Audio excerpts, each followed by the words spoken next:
Every year, the Amazon is drenched in about 8 feet of rain. In some parts of the forest, the annual rainfall is closer to 14 feet, more than 5 times the average yearly precipitation across the contiguous United States. This deluge is partly a consequence of geographic serendipity.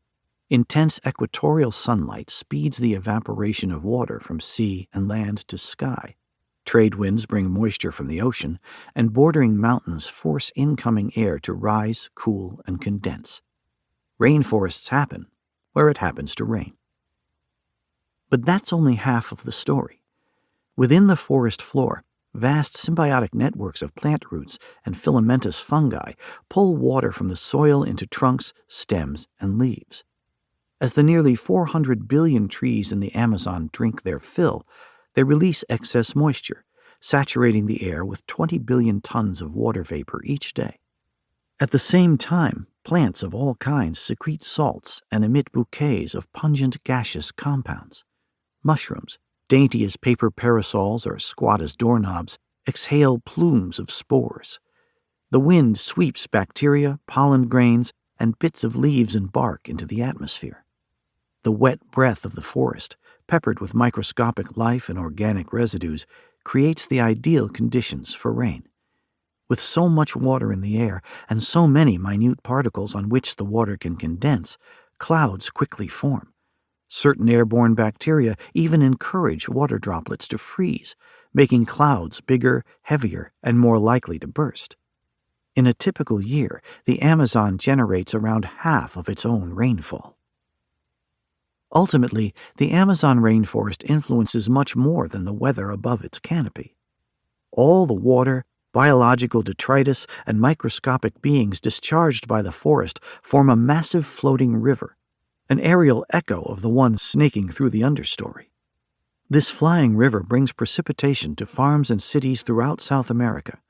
Some scientists have concluded that, due to long-range atmospheric ripple effects, the Amazon contributes to rainfall in places as far away as Canada. A tree growing in Brazil can change the weather in Manitoba. The Amazon's secret rain ritual challenges the way we typically think about life on Earth. Conventional wisdom holds that life is subject to its environment. If Earth did not orbit a star of the right size and age, if it were too close or too far from that star, if it did not have a stable atmosphere, liquid water, and a magnetic field that deflects harmful cosmic rays, it would be lifeless.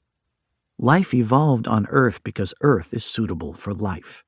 Since Darwin, prevailing scientific paradigms have likewise emphasized that the ever-shifting demands of the environment largely dictate how life evolves. Species best able to cope with changes to their particular habitats leave behind the most descendants, whereas those that fail to adapt die out. Yet this truth has an underappreciated twin. Life changes its environment too. In the mid-20th century, when ecology established itself as a formal discipline, this fact began to gain wider recognition in Western science. Even so, the focus was on relatively small and local changes. A beaver constructing a dam, for instance, or earthworms churning a patch of soil. The notion that living creatures of all kinds might modify their environments in much more dramatic ways, that microbes, fungi, plants, and animals can change the topography and climate of a continent or even the entire planet, was rarely given serious consideration. To a large extent, the physical form and the habits of the Earth's vegetation and its animal life have been molded by the environment, Rachel Carson wrote in Silent Spring in 1962. Considering the whole span of earthly time, the opposite effect, in which life actually modified its surroundings, has been relatively slight. E.O. Wilson declared something similar in his 2002 book, The Future of Life. Homo sapiens has become a geophysical force, the first species in the history of the planet to attain that dubious distinction. When I first learned about the Amazon's rain dance, I was both enthralled and bewildered. I knew that plants pulled water from the ground and expelled moisture into the air, but the fact that trees, fungi, and microbes in the Amazon collectively conjured so much of the rain for which their home was named, that life's activity on one continent altered weather on another.